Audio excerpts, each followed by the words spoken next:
Share করব, এটা একজন ট্রেন চালক, মানে ট্রেন ড্রাইভার। এই পেশাটাই খুব অদ্ভুত, তাই না? মানে এবং এই ধরনের যারা ট্রেন চালান তাদের সাথে আমাদের কথা, দেখা, যোগাযোগ সবকিছুই অনেক কম হয়। তো আমি আপনার দুটো ঘটনা আছে, এই জন্য আমি আপনাকে তখন বলিনি, এখন বললাম যে এই জন্য আমি এই ঘটনাটা আগে বলতে বললাম, কারণ একটু ডিফারেন্ট টাইপের একটা মানুষের কাছ থেকে এই ঘটনাটা পাওয়া। জি, তো উনি 1978 সালে প্রথম রেলওয়েতে সরকারি চাকরিতে যোগ দেন রেলের ড্রাইভার হিসাবে। তো উনি যখন প্রথম ওনার জবটাই ছিল যে ঢাকা থেকে খুলনাগামী যে ট্রেনটা ছিল, উনি ঢাকা থেকে খুলনায় ট্রেনটা চালিয়ে আসতেন আর কি। উনি বিবাহ করেন 1981 সালে, আমাকে যেভাবে বলেছেন আর কি। উনি 81 সালে বিবাহ করেন, 83 সালের দিকে ওনার একটা ছেলে সন্তান হয় এবং 2.5 বছর বয়সে ওনার ছেলে সন্তানটা মারা যান নিউমোনিয়া আক্রান্ত হয়ে। তো মারা যাওয়ার পর উনি খুবই স্বাভাবিকভাবেই প্রথম সন্তান মারা গেছে, উনি খুবই শোক পান। তো উনি এর মধ্যেই মারা যাওয়ার পরেই ওনার সাথে অদ্ভুত কিছু ঘটনা ঘটতে থাকে, যেটা আজকের মধ্যে যে ঘটনাটা আর কি। তো উনি মারা যাওয়ার প্রথম 3-4 মাস বেশ স্বাভাবিক ছিলেন, কোনো সমস্যা হয়নি। 3-4 মাস পর থেকে উনি রাত্রে স্বপ্ন দেখতে থাকেন ওনার ওই সন্তানকে। স্বপ্নে দেখছেন যে ওনার সন্তান ওনার সাথে খেলাধুলা করছে, গল্প করছে, কথা বলছে, এরকম উনি স্বপ্ন দেখতে থাকেন। তো একদিন হঠাৎ উনি স্বপ্নে দেখেন ওনার ওই সন্তান খেলতে খেলতে হঠাৎ ওনার গলা চেপে ধরেছে। আচ্ছা, তো চেপে ধরার সাথে সাথে ওনার ঘুম ভেঙে যায়। ঘুম ভাঙার পরে উনি খুব পানি তেষ্টা অনুভব করেন। তো উনি ওনার স্ত্রী পাশে শুয়েছিলেন, ঘর অন্ধকার ছিল। তো উনি ডিম লাইটের জালু ছিল, ওখানে পাশে পানির জগ রাখা ছিল, উনি সেখানে গিয়ে 1 গ্লাস পানি পান করে। পানি পান করে যখনই আবার শুতে যাবেন বিছানায়, তখন দেখেন ওনার ওই সন্তানটা ঠিক বিছানার মাঝখানে বসে আছে এবং বসে 2 হাত সামনের দিকে এগিয়ে দিয়েছে, বাবা আমাকে কোলে নাও বলছে। তখন ওনার না ওই সময় আর কোনো সেন্স কাজ করছিল না যে ওনার সন্তান যে মারা গেছে। হঠাৎ করে ওনার ওই সন্তানকে দেখে কোনো সেন্স কাজ করছিল না। ওনার সন্তানকে উনি কোলে নিয়েছে। কোলে নেওয়ার পরে ওই সন্তান বলছে, বাবা আমাকে ছাদে নিয়ে চলো, আমি ছাদে যাবো, তোমার সাথে খেলবো। আসলে তখন যে এত রাত হয়েছে ওইটাও উনি ভুলে গেছেন। উনি ওনার সন্তানকে নিয়ে ছাদে চলে গেছেন, ছাদে গিয়ে খেলাধুলা করেছেন। আবার একটা সময় ছেলে বলেছে যে বাবা চলো এখন ঘুমাবো। উনি আবার ওই সন্তানকে নিয়ে এসে শুয়ে পড়েছেন। কিন্তু সকাল যখন হয়েছে, এই যে রাত্রে এত ঘটনাটি ঘটেছে, উনি একদম বেমালুম ভুলে গিয়েছিলেন। এবং উনি পরে কিভাবে মনে করেছেন সেটাও আমরা বলবো গল্পের পর্যায়ে এসে। উনি সকালে সেটা বেমালুম ভুলে যান, কিছুতেই মনে করতে পারেন না রাতে কি ঘটনা ঘটেছে। এরকম প্রায় প্রতি রাতেই ঘটতে থাকে, কিন্তু উনি সকালে ভুলে যান সেটা। ওনার স্ত্রী এটা বেশ কিছুদিন যাবৎ ফলো করেছেন, যে উনি রাত্রেবেলা উঠে কোথাও যেন চলে যান এবং আবার বেশ আধা ঘন্টা 1 ঘন্টা পর আবার ফিরে আসেন। তখন স্ত্রী ওনাকে জিজ্ঞেস করছে, তুমি রাতের কোথায় যাও? তখন উনি বলে, কই রাত্রে তো আমি কোথাও যাই না। তখন বলছে, না তুমি যাও, এরকম ঝগড়াঝাটি হয়েছে, কোথায় যাও? তখন উনি সেটা অস্বীকার করেন। স্ত্রীর মনে খুব সন্দেহ হয়েছে, ঘটনা কি, সে রাত্রে কোথায় যায় এবং আমাকে বলে না। একদিন স্ত্রী ঘুমিয়েছিল যখন, তো উনি ওই একই ঘটনা, কিন্তু ওই যে ওনার সন্তানকে দেখেছে, সন্তানকে নিয়ে উনি বাইরে যাবেন, দেখে যে পাশে ঘুমিয়ে আছে তার সন্তান, ওই সন্তানকে উঠে নিয়ে বাইরে যাবেন। ওনার স্ত্রী এটা ফলো করেছে, কিন্তু দেখেছে তার সাথে কেউ নাই, দেখেছে ওনার স্বামী কোথায় যেন বাইরে যাচ্ছেন। আচ্ছা, উনি কিছুক্ষণ পরে ওনার পিছু নেন আর কি, পিছু নিয়ে দেখে যে উনি ছাদে চলে যাচ্ছেন, বাড়ির ছাদে। তো ছাদে গিয়েছেন, তো উনি যখন পরে গিয়েছেন, সাথে সাথে উনি যেই ঘটনাটি দেখেছেন, এটা আসলে ওনার স্ত্রী দেখার জন্য আসলে প্রস্তুত ছিলেন না। দেখে ওনার স্বামী ওনার ওই ছোট সন্তান, যে 2.5 বছরের সন্তান মারা গেছে, সেই সন্তানকে নিয়ে খেলাধুলা করছে ছাদের উপরে। উনি ওই জিনিসটা দেখার সাথে সাথে চিৎকার দেন। চিৎকার দেওয়ার সাথে সাথে ওনার স্বামীর হুঁশ ফিরে আসে। তখন হুঁশ ফিরে আসে, বলে যে কি ব্যাপার, আমি ছাদে কেন? ওনার স্বামী তখন বলছে, আমি ছাদে কেন? তখন সে বলে যে, এই যে তুমি এতক্ষণ আমাদের ওই বাবুর সাথে খেলছিলা। বলে, কই, আমি কোথায় খেলছিলাম, আমি ছাদে কেন? উনি কিছুদিন সেটা মনে করে, পরে যখন বলেছে এতদিন যে ঘটনাগুলো ঘটেছে, তখন ওনার মনে আসছে যে হ্যাঁ, আসলে আমি এরকম স্বপ্ন দেখতাম, আমি প্রতি রাত্রে দেখতাম আমার সন্তান আমার পাশে ঘুমিয়ে আছে, সে আমাকে বলে যে চলো বাবা ছাদে গিয়ে খেলাধুলা করবো। তখন ওনার এই সব ঘটনা তখন ওনার মনে আসে, তখন উনি বলেন যে আমার সাথে এই ঘটনা ঘটেছে। তো যাই হোক, ওনার স্ত্রীও খুব ভয় পান এবং তারপরে ওনারা বেশ পাশের এক মসজিদের ইমাম সাহেবের কাছ থেকে একটু ঝাড়ফুঁক নিয়ে আসেন, পানি পড়া নিয়ে আসেন, যাতে করে পরবর্তীতে ঘটনা না ঘটে। কিন্তু রাসেল ভাই এরপরে ওনার সাথে আরো সাংঘাতিক ঘটনা ঘটা শুরু করে। যারা বেসিক্যালি ঈশ্বরদী থেকে হার্ডিন্স ব্রিজ পার হয়েছেন, লিসেনারদের মধ্যে যারা, তারা জানেন ঈশ্বরদী থেকে হার্ডিন্স ব্রিজ পার হওয়ার সময়, ঈশ্বরদী পার হওয়ার পরপরই হার্ডিন্স ব্রিজ তো মাটি থেকে অনেক উঁচু, ওই উঁচু করার জন্য তো মাটি ফেলে ফেলে ওই মাটি থেকে অনেক উঁচু করতে হয় রাস্তাটা। এবং হার্ডিন্স ব্রিজ ওঠার জন্য যে রেল লাইনের পথ, এটা কিন্তু মাটি থেকে অনেক উঁচু। যারা জানেন, ওই দিকে গিয়েছেন, তারা দেখেছেন। উনি ঈশ্বরদী থেকে যখন ট্রেন নিয়ে হার্ডিন্স ব্রিজের দিকে আসছিলেন, তখন হার্ডিন্স ব্রিজ থেকে হয়তো 1-1.5 কিলোমিটার আগে হঠাৎ উনি দেখছেন রেল লাইনের মাঝখানে ওনার ওই সন্তানটা দাঁড়িয়ে আছে এবং ওনার ওই সন্তানটার মাথাটা অস্বাভাবিক রকমের বড়, অনেক বড় মাথা, এরকম মাথা হওয়ার কথা নাই। অনেক বড় মাথা। তো এটা দেখে উনি ওনার পাশের ড্রাইভারকে বলেন, ভাই দেখেন তো, আমরা জানি রেলে কিন্তু 2জন ড্রাইভার থাকে, তো পাশের ড্রাইভারকে বলেন, ভাই দেখেন তো সামনে আপনি কিছু দেখতে পাচ্ছেন? উনি বলেন, না আমি তো কিছু দেখতে পাচ্ছি না। তখন বলে যে, ভাই সামনে আমি একজন মানুষ দেখতে পাচ্ছি, ট্রেনের গতি তো কম, আমি কি থামাবো? বলে, না এখানে কোনো মতেই থামানো যাবে না, একে তো এখানে ডাকাতের ভয় আছে, দ্বিতীয় কথা এই মুহূর্তে হঠাৎ করে গাড়ি থামালে একটা বগি যদি ওখানে লাইনচ্যুত হয়, তাহলে একটা বগি যদি কাত হয়ে যদি এক পাশে পড়ে যায়, ট্রেনের প্রত্যেকটা বগিতে একটার সাথে একটা লাগানো থাকে, তাহলে ট্রেনটা কিন্তু অনেক নিচে গিয়ে পড়বে এবং পৃথিবীর ইতিহাসে একটা স্মরণকালের ভয়াবহ ট্রেন দুর্ঘটনা ঘটবে আর কি। উনি থামাতে চেয়েছিলেন কিন্তু ওই পাশের ড্রাইভার থামাতে দেন না। কেন উনি থামাতে চেয়েছেন এই কারণে, হয়তো আমার সন্তান, ওই যে ওই ওনার একটা আবেগ কাজ করছিল, হয়তো আমার সন্তান, কারণ ওই সময় ওনার সেন্স কাজ করছিল না আর কি। তো উনি ট্রেনটা থামান নাই, থামাতে দেন নাই পাশের ড্রাইভার, ট্রেনের গতিতে চলে গেছে। উনি ভেড়ামারা স্টেশনে যাওয়ার পরে ওখানকার যে স্টেশন মাস্টার ছিলেন তাড়াতাড়ি ট্রেন থেকে নেমে ওনাকে বলেছেন যে আপনি একটু ঈশ্বরদী এবং পাকশি স্টেশনে একটু খবর নিয়ে দেখেন এই 2 জায়গার মাঝখানে কোনো অ্যাক্সিডেন্ট হয়েছে কিনা, এবং এই রিপোর্টটা পোড়াদা স্টেশনে পাঠিয়ে দেন, আমি পোড়াদা ট্রেন নিয়ে গেলে আমি ওখান থেকে রিপোর্টটা নিব। এবং উনি যখন পোড়াদা স্টেশনে যান, পোড়াদা স্টেশন মাস্টারের কাছ থেকে খবরটা নিতে যান, এবং পোড়াদা স্টেশন মাস্টার বলে যে না, আজকে এবং এই রাত্রেবেলা কিছুক্ষণের মধ্যে এখানে এই ধরনের কোনো দুর্ঘটনা ঘটেনি। ওখানে পুলিশরা গিয়েছিল, স্টেশন মাস্টার নিজে গিয়েছিলেন এইটুক জায়গার মধ্যে, এখানে কোনো ধরনের কোনো দুর্ঘটনার আলামত নাই, এবং এত রাত্রে ওইখানে মানে বাচ্চা আসার তো প্রশ্নই আসে না, এরকম বলেছে। তো যাই হোক, বলেছে আপনি হয়তো চোখে ভুল দেখেছেন, এটা এখানেই শেষ করে দেন, এটা নিয়ে আর মানে কথাবার্তা বাড়ানোর দরকার নাই, এখানে করে ওনার ক্যারিয়ারে একটা সমস্যা সৃষ্টি হতে পারে। উনি এই বিষয়টা আর চেপে যান, আর কোনো কথাবার্তা বলেন নাই। রাসেল ভাই, উনি যখনই মানে ঢাকা থেকে এই রাত্রে খুলনার ট্রেনটা চালিয়ে আসতেন, ওই সেম জায়গায় ওনার ওই সন্তানটাকে দেখতে পেতেন। মাই গড। এবং ওই যে বিশাল বড় মাথা, মানে স্বাভাবিক নাই কিন্তু, মানে অনেক বড় মাথা। না, বুঝতে পারছি। তো এরকম দেখতে পেতেন। উনি একদিন স্বপ্নে দেখলেন ওনার ওই সন্তানটা, ওই সময় উনি আগে যে সন্তানকে দেখতেন স্বপ্নের ভিতরে কোলে নিয়ে খেলা করছেন, তো এইবার ওই সন্তানকে ওই মাথাটা বড় অবস্থা দেখতে পেলেন। খুব রাগেশ্বরে ওই সন্তানটা বলছে যে, বাবা তুমি আমার উপর দিয়ে ট্রেনটা চালিয়ে দিতে পারলে, তো তুমি তো আমাকে আর ভালোবাসো না, আমার ভালোবাসা ভাগাভাগি হয়ে যাবে এমন কাজও আমি হতে দেবো না, সুতরাং আমি আমার কোনো ভাই বোন হতে দেবো না। সে স্বপ্নের মধ্যে এটা বলে। ওই তখন কিন্তু ওনার স্ত্রী 7 মাসের অন্তঃসত্ত্বা ছিলেন। এই 7 মাসের অন্তঃসত্ত্বা অবস্থা থাকা অবস্থায় ওনার স্ত্রী এই স্বপ্ন দেখার পরে উনি স্ত্রীকে এই বিষয়ে আর কিছু বলেন নাই। উনি হয়তো বা স্ত্রী এই অবস্থায় ভয় পেতে পারেন, সমস্যা হতে পারে, জন্য উনি কিছু বলেন নাই আর কি। ওনার স্ত্রী বেশ কয়েকদিন ধরে ওনাকে বলছেন যে ওনার মানে শরীরের মধ্যে অস্বাভাবিক রকমের একটা অনুভূতি হচ্ছে এবং প্রচন্ড পেটে ব্যথা হয় এবং মনে হচ্ছে তার পেটটা অস্বাভাবিক রকমের ফুলে যাচ্ছে, এটা হওয়ার কথা নয়। এবং এই ঘটনা ঘটার 3 থেকে 4 দিনের মাথায় মানে উনি খুবই পেটে পেইন ফিল করেন।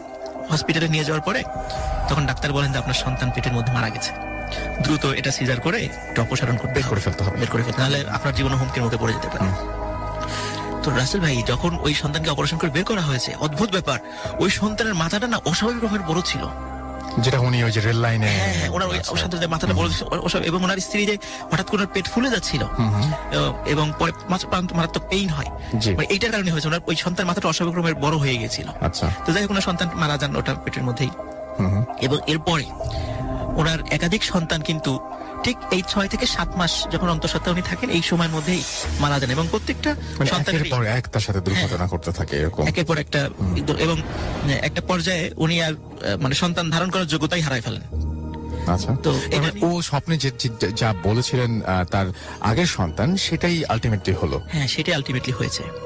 তো এখন এদিকে কিন্তু উনি যখন ওই যে প্রতিনিয়ত ওই পাকশির ওই রুটটাতে উনি যখন এই ধরনের প্রবলেম ফেস করছিলেন, তখন উনি ট্রান্সফার হয়ে ঢাকা সিলেট রুটে চলে আসেন। ঢাকা সিলেট রুটে উনি ট্রেন চালাবেন। তো এর ভিতরে মানে যে ঘটনাটা ঘটেছিল এটা ছিল সবচেয়ে মারাত্মক ঘটনা। ঢাকা সিলেট রুটের লিসেনাররা যারা গিয়েছেন তারা জানেন, ঠিক শ্রীমঙ্গলের কাছাকাছি আসার পরে ট্রেনটা যেদিক দিয়ে যায় 2 পাশে কিন্তু মানে জঙ্গল এলাকা। হ্যাঁ, এবং একটা দীর্ঘ সময় কিন্তু জঙ্গলের মধ্যে যান, তারপর 2 পাশে মানে চা বাগানও আছে, যদিও সেটা খুবই সুন্দর একটা জায়গা, কিন্তু রাতের বেলা জায়গাটা মানে দিনের বেলা যতটা না সুন্দর, রাতে কিন্তু ঠিক ততটাই ভয়ঙ্কর। তো উনি একদিন সিলেটে যখন রাতের বেলা ওই দিক দিয়ে আসছিলেন ট্রেন নিয়ে, হঠাৎ উনি তখন দেখছিলেন যে ওনার ওই যে সন্তানটা, প্রথম সন্তানটা, এরকম একাধিক 10-12 জন সন্তান রাস্তার 2 পাশে দাঁড়িয়ে আছে, এবং উনি এটা দেখে খুবই ভয় পান যে এখানে মানে আমার এই প্রবলেমটা শুরু হয়েছে। মনে করছে হয়তো বা ওই পাখি রুটি ছিল, এখানে হবে না, কিন্তু এখানে ওই প্রবলেমটা শুরু হয়। এবং উনি ট্রেনটা থামান নাই, ট্রেনটা যথারীতি ট্রেন চলছে ট্রেনের গতিতে, উনি হঠাৎ করে ফিল করলেন এই 7-8 জন এই ছোট ছোট বাচ্চা এবং অনেক বড় মাথার আকৃতির, এবং সবাই একই রকম চেহারা, প্রত্যেকের চেহারা ওনার সন্তানের মতো, এবং এই 7-8 জনই ট্রেনের মধ্যে ঢুকে পড়েছে, ইঞ্জিনের মধ্যে। আচ্ছা, ঢুকে ওনার সাথে ধস্তাধস্তি শুরু করেছে এবং ওরা প্রত্যেকেই ট্রেনটার হুইলটা টান দিয়ে এটা থামানোর চেষ্টা করছে। ওনার সাথে যে মানে কো ড্রাইভার ছিল সে আবার একটু ক্লান্ত ছিল, ওনাকে বলেছিল ভাই আমি একটু ঘুমাবো, আমাকে একটু পরে ডেকে দিন, কারণ ট্রেনের 2 জন ড্রাইভার থাকে, আমরা জানি যে একজন চালান বেসিক্যালি আরেকজন সাথে থাকেন মানে সহযোগী হিসাবে। আচ্ছা, তো উনি বারবার চেষ্টা করছেন, চিৎকার করছিলেন তাকে, কিন্তু ওনার ঘুম কিছুতেই ভাঙছে না। আর ওই যে ছোট ছোট যেই বাচ্চা রূপী যেই জিনিসগুলো ওখানে এসেছিল ওরা বারবার ট্রেনটা থামানোর চেষ্টা করছিল এবং উনি খুব ধস্তাধস্তি শুরু করেছে কোনো মতে যে ট্রেনটা থামাতে না পারে। ওই একটা ডেঞ্জারাস একটা জায়গায় রাতের বেলা, ওখানে কিন্তু ডাকাতের ভয় আছে এমনিতেও। তো উনি অনেক চেষ্টা করছেন থামাতে না পারে, কিন্তু এরকম ধস্তাধস্তির একটা পর্যায়ে কেন জানি ওনার পাশের ড্রাইভার ঘুম ভেঙে যায়। ঘুম ভেঙে উনি দেখেন উনি কিসের সাথে, শূন্যের সাথে ধস্তাধস্তি শুরু করেছেন। তো উনি বলে ভাই কি করেন আপনি তো ট্রেনে মানে দরজা দিয়ে পড়ে যাবেন বাইরে।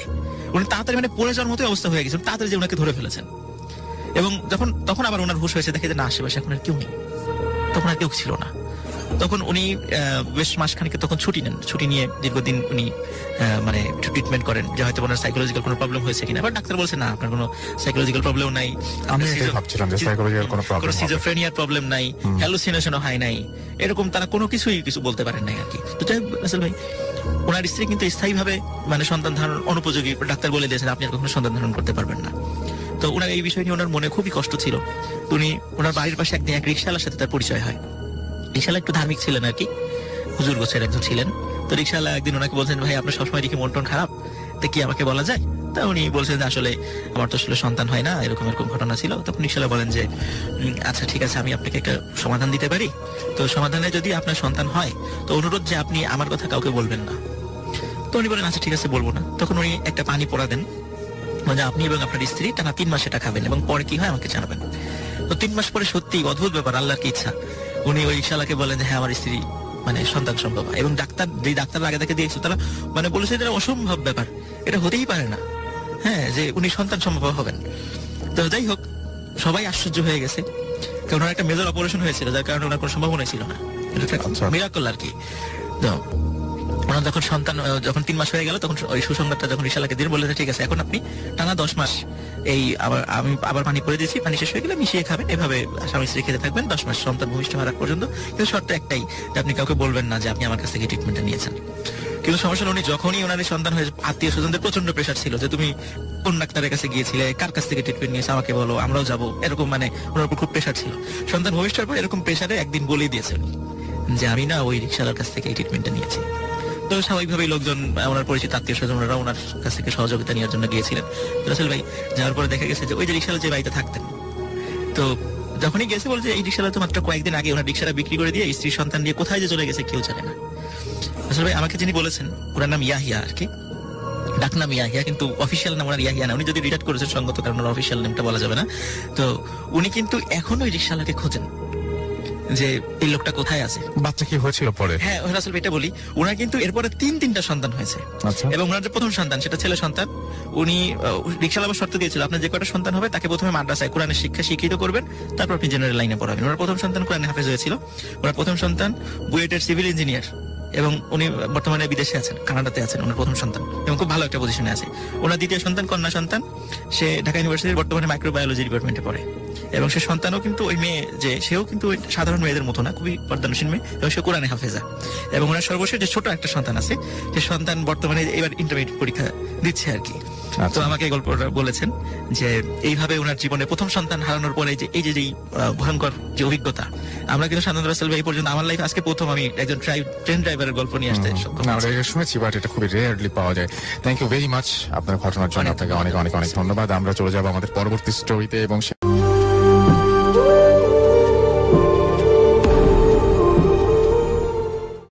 আশা করি সবাই ভালো আছেন।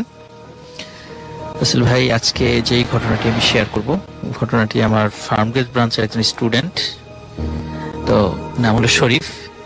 তো ওর কাছ থেকে ঘটনাটি ঘটেছিল ওর দাদার সাথে। ওর দাদা মানে তৎকালীন সময়ে, ঘটনাটির সময়টা ছিল 1966 সালের দিকে। ওই সময় উনি ইস্ট পাকিস্তান রেজিমেন্ট, যেটা আমরা ইস্ট বেঙ্গল রেজিমেন্ট বলি আমরা, তো ওই সময় ইস্ট পাকিস্তান রেজিমেন্টের নাম ছিল। তো ইস্ট পাকিস্তান রেজিমেন্টে উনি চাকরি করতেন। তো তখন চাকরিতে ঢুকেছেন, খুব বেশি দিন হয় নাই, অল্প কিছুদিন ঢুকেছেন। তো এর মধ্যে রাসেল আমরা জানি যে 1965 সালের দিকে মানে পাকিস্তান এবং ভারতের সঙ্গে একটা যুদ্ধ হয় কাশ্মীর ইস্যুতে, এবং ওই 65 সালের যুদ্ধের প্রেক্ষাপটে কিন্তু বঙ্গবন্ধু 6 দফা দিয়েছিলেন। তার মধ্যে একটা দফা ছিল প্যারামিলিশিয়া বাহিনী গঠন, যা আমাদের আঞ্চলিক নিরাপত্তার জন্য। তো রাসেল ভাই, পাকিস্তানি বাহিনী কিন্তু আমাদের এই অঞ্চলের নিরাপত্তার কথা চিন্তা না করলেও তাদের যে বর্ডার সেই চিন্তাটা কিন্তু তারা খুব ভালো মতোই করেছিল। যার কারণে ওরা যে কাজটা করতো যে পাকিস্তানের পশ্চিম পাকিস্তানের যে বর্ডারটা ওটা নিশ্চিদ্র নিরাপত্তা ব্যবস্থা জোরদার করার জন্য মানে ওদের জওয়ানদেরকে দিয়ে যতটুকু না কাজ করাতো বা যতটুকু ডিপ্লয়মেন্ট ওখানে করাতো, বাংলাদেশের ইস্ট পাকিস্তান রেজিমেন্ট থেকে জওয়ানদেরকে নিয়ে ওই দুর্গম পাহাড়ি এলাকায় তাদেরকে ডিউটি দিত। মানে ইচ্ছাকৃত ভাবে তারা এই কাজটা করতো যাতে করে ওই ঝুঁকিপূর্ণ জায়গাগুলোতে যাতে বাঙালিরা ডিউটি গুলো করে। তো ওই সময় 1966 সালের দিকে 65 যুদ্ধের শেষ হওয়ার পর আপনার 66 সালের দিকে তখন ইস্ট পাকিস্তান রেজিমেন্ট থেকে এক প্লাটুন সৈন্য একজন সেকেন্ড লেফটেন্যান্টের বাঙালি অফিসারের তত্ত্বাবধানে পাকিস্তানের ডুরান্ড লাইন, যেটা রাসেল ভাই ডুরান্ড লাইন হচ্ছে পাকিস্তান এবং আফগানিস্তানের মধ্যে সীমানা নির্ধারণকারী রেখা, যেটা অনেক আগে প্রায় 1893 সালের দিকে ডুরান্ড লাইনটা প্রতিষ্ঠিত হয়েছিল। তৎকালীন ব্রিটিশরা এটা করেছিল। তো ওই ডুরান্ড লাইনের রাসেল ভাই একটা জায়গা আছে, সেটা হলো পেশোয়ার এবং খাইবার পাস।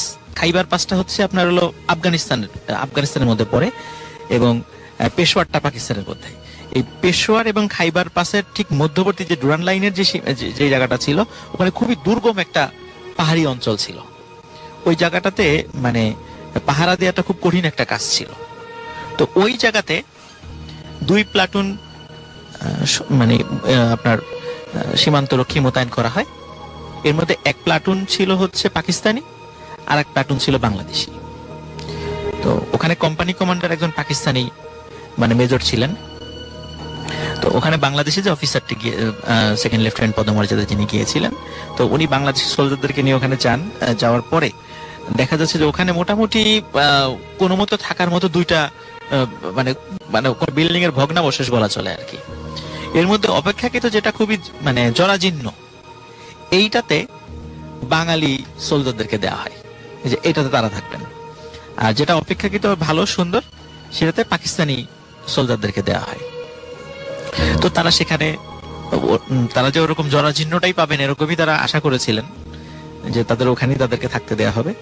তো আসলে ভাই ঘরটা কেমন ছিল, মানে যতটুকু বর্ণনা পেয়েছি ওখানে আসলে ওরকম মানে থাকার মতো কোনো খাট বা ওরকম বিছানা সেখানে ছিল না। সেখানে সবাইকে ফ্লোরিং করতে হতো, 2 পাশে ফ্লোরিং করতে হতো, মাঝখান দিয়ে হাঁটার পথ ছিল। আমরা হসপিটালে যেরকম দেখি আর কি, ওরকম জায়গাটা ছিল। 2 তলা বিশিষ্ট ঘর ছিল সেটা। তো ওখানে রাসেল ভাই এমন ভাবে রোস্টারটা তারা করেছিল, মানে ডিউটি শিডিউলটা পাকিস্তানিরা করেছিল যে মানে 24 আওয়ার্সই তো সীমানা পাহারা দিতে হয়। তো সেখানে দেখা যেত যে সপ্তাহের 7 দিনের 5 দিনে রাত্রের ডিউটিটা পড়তো বাংলাদেশিদের। মাত্র 2টো দিন তারা রাত্রে ঘুমাতে পারতো, আর 5 দিন মানে পাকিস্তানি সোলজাররা ঘুমানোর সুযোগ পেত। আবার দেখা যেত সকালবেলা যখন সকালের ভোরের আলো ফুটবে তখন পাকিস্তানিদের সোলজারদেরকে ডিউটি দিত ঠিক বেলা 11টা পর্যন্ত পাকিস্তানি সোলজাররা ডিউটি করতো। যখন সূর্য মাথার উপরে এবং বিকাল অবধি ওই সময় বাংলাদেশি সোলজারদেরকে ডিউটি দিত। মানে প্রখর রোদের মধ্যে, পাহাড়ি অঞ্চল, দুর্গম এলাকা, প্রচন্ড পানি পিপাসা লাগে সেখানে, ওখানে ডিউটি দিত। মানে এইভাবে যখন আরামদায়ক সময়গুলোতে তাদেরকে ডিউটি দিত। এই জন্য দেখা যেত রাত্রেবেলা ঘুমানোর সময়টা তারা খুব কম পেতেন, মানে 2 দিন মাত্র রাত্রেবেলা একটু কন্টিনিউ তারা ঘুমাতে পারতেন। তো ওই রাসেল ভাই যখন ওই যে ঘুমানোর যে সুযোগটা ওনারা পান সপ্তাহে 2 দিনে, ওই সময় রাতের বেলায় ঘটনাটা মানে ঘটা শুরু করে। এখান থেকে আসলে ঘটনাটা শুরু। তো প্রথমে মানে যার সাথে ঘটনাটা ঘটে, তো উনি রাতের বেলা ঘুমিয়ে আছেন, হঠাৎ করে উনি ফিল করছিলেন যে খসখস খসখস শব্দ।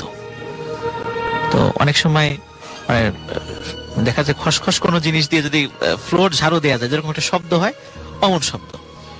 তো উনি চিন্তা করছিলেন হয়তোবা এমনিতেই শব্দ আসছে, কিন্তু উনি ভালো করে কি মনে করে একটু শোয়া থেকে মাথা উঁচু করে দেখলেন শব্দটা কোথা থেকে আসে। আসলে একটু বলে রাখি, দুর্গম পাহাড়ি এলাকা, ওখানে কোনো ইলেকট্রিসিটি ছিল না। আর ওই সময় সেই 66 সালের কথা তো আরো ভয়াবহ অবস্থা, ইলেকট্রিসিটির কথা আজ কল্পনাই করা যায় না সেখানে। তো চাঁদের আলো ওই জানালা দিয়ে ঢুকতো।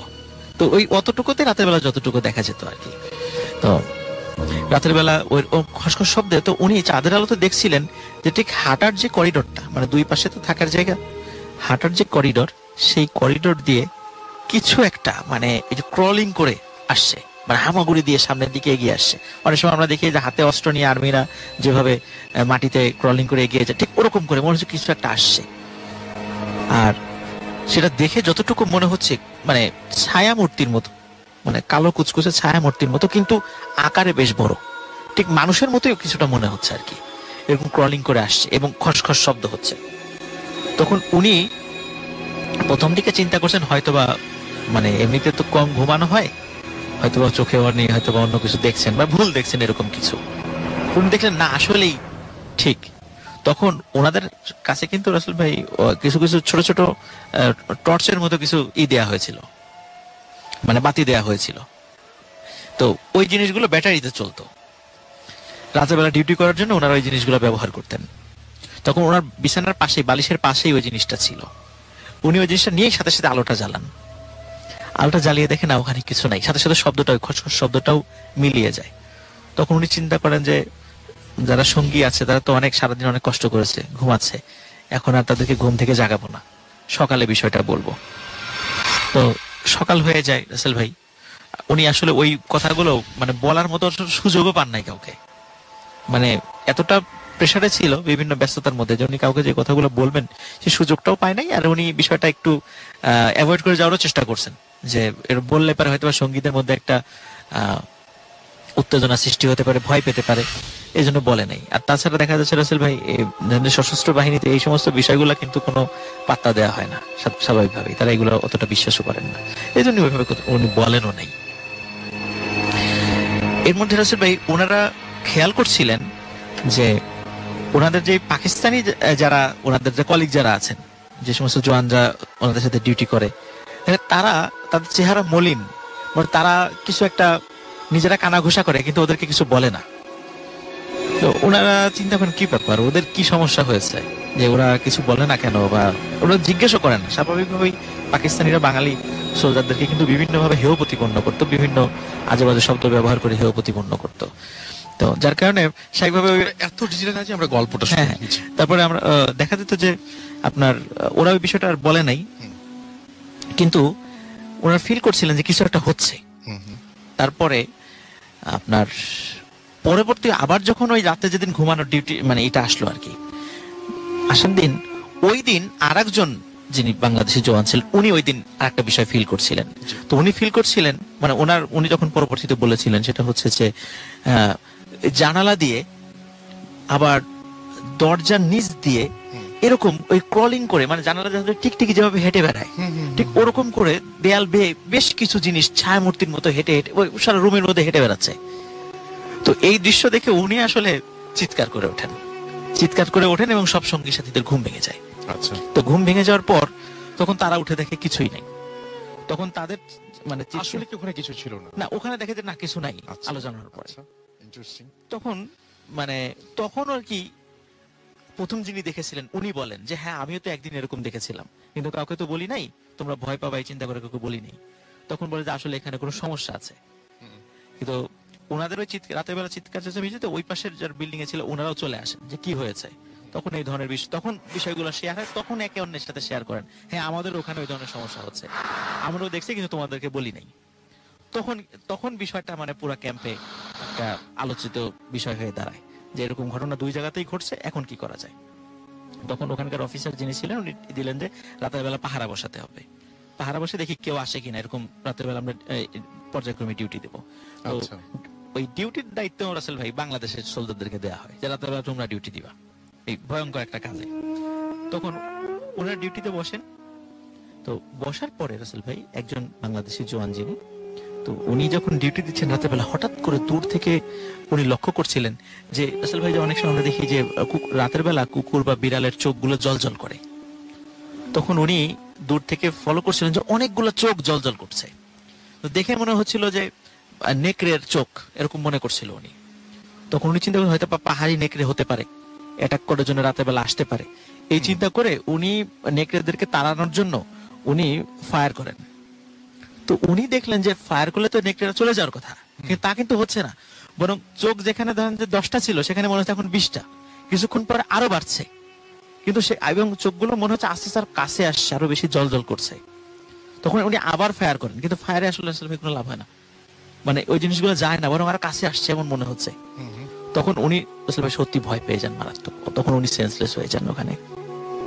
ফায়ারের শব্দে যখন অন্যরা প্রথম দিকে মনে করেছিল যে হয়তো বা এমনি অনেক সময় সতর্কতামূলক ফায়ার করা হয়, কিন্তু যখন বারবার ফায়ার করছিলেন তখন লোকজন চলে আসে যে কি হয়েছে, বা দেখুন সেন্সলেস হয়ে পড়ে আছেন, বা তাকে উদ্ধার করা হয়। তখন উনি ঘটনাগুলো বলেন রাসেল ভাই। এরপর রাতের বেলা রাসেল ভাই যখন ওনারা ডিউটিতে যেতেন, তখন অনেক বড় আকৃতির মানে পাহাড়ি কুকুরের মতো রাতের বেলা কুকুর দেখতেন ওনারা। কিন্তু লোকাল যে সমস্ত লোকজন ছিল তাদের কাছে শুনে বলে যে আমরা কিন্তু কখনোই এই ধরনের জিনিস দেখি নাই। স্থানীয় যারা তাদের সাথে যখন কথা বলেছে তারা বলেছে আমরা কখনো এই ধরনের কোনো জিনিস দেখিনি। কিন্তু রাসেল ভাই এইখানে তাহলে কি এমন ঘটনা আছে যার কারণে ওরা এই বিষয়টা দেখছেন? পরবর্তী লোকালি লোকজনের কাছ থেকে জানা যায় ওখানে একটা ছোটখাটো একটা জনপদের মতো ছিল। জনপদের মধ্যে ছিল হঠাৎ কোনো একটা কারণে, কোনো একটা অসুখে, কি অসুখ কেউ বলতে পারে না, হঠাৎ করে কোনো একটা অসুখের কারণে ওই জনপদের প্রায় সবাই মারা যায়। হ্যাঁ, হাতে গোনা যে কয়েকজন জীবিত ছিল, ওনারা ওই জায়গা ছেড়ে চলে যায়। আর ওই যে বিল্ডিং গুলো রাসেল ভাই যেটা ছিল, ওনারা যেটা থাকতেন, এটা কিন্তু ওই জনপদেরই মানে যেগুলো একটু পাকাপোক্ত বাড়ি ছিল ওইটা। কিন্তু কি যে অসুখ ছিল বা কি হয়েছিল এখনো পর্যন্ত কেউ জানে না। এরপর থেকে রাসেল ভাই ওই জায়গাতে ডিউটি দেওয়া বন্ধ করে দেওয়া হয়, ওনারা ওখান থেকে চলে আসেন। তারপরে ওইখানকার অবস্থা যে কি আর পরবর্তীতে জানা যায় নাই, কারণ ওটা তো আমরা তো স্বাভাবিকভাবে পাকিস্তানের ওই জায়গাতে কি হবে স্বাভাবিক জানার কথাও না। তো এটাই ছিল রাসেল ভাই ঘটনা। ওকে, আপনি আরো একবার সবাইকে বলে দেন যে আপনি কোথা থেকে ঘটনাটা শুনছেন। আপনি একজন স্টুডেন্ট, রাইট? স্টুডেন্ট আপনাকে আমার স্টুডেন্ট, হ্যাঁ রাসেল ভাই, এটা হলো আমার ফার্মগেট ব্রাঞ্চের একটা যার স্টুডেন্ট। সাথে ঘটনা তিনি কি এখনো বেঁচে আছেন? না, উনি বেঁচে নেই রাসেল ভাই, উনি মারা গেছেন। তার দাদার সাথে ঘটনা, তো উনি মুক্তিযুদ্ধে সশস্ত্র মানে সংগ্রাম সংগ্রাম করেছিলেন, কারণ যখন অংশগ্রহণ করেছিলেন মুক্তিযোদ্ধা